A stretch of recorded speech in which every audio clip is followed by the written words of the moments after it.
9 بتوقيت غرينتش. نشرة الأخبار من BBC وفيها: بعد سماح أنقرة للاجئين بالتوجه إلى حدودها مع اليونان، زعماء تركيا وفرنسا وألمانيا يناقشون اليوم أزمة المهاجرين. لمواجهة وباء كورونا، الاتحاد الأوروبي يغلق حدوده الخارجية ل30 يوما، وزعماء العالم يناشدون المواطنين بتوخي الحذر. السلطات الإيرانية تعلن الإفراج المؤقت عن 85 ألفا من السجناء بسبب المخاوف من تفشي فيروس كورونا.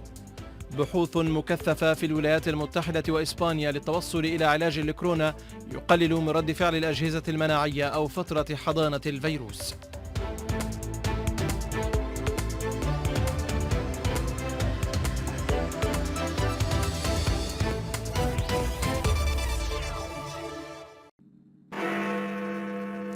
التاسعة بتوقيت غرينتش.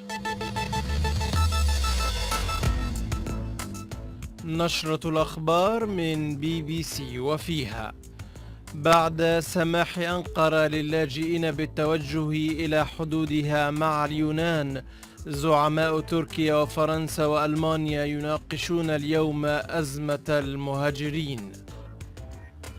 لمواجهة وباء كورونا، الاتحاد الأوروبي يغلق حدوده الخارجية ل30 يوما، وزعماء العالم يناشدون المواطنين بتوخي الحذر. السلطات الإيرانية تعلن الإفراج المؤقت عن 85 ألفا من السجناء بسبب المخاوف من تفشي فيروس كورونا.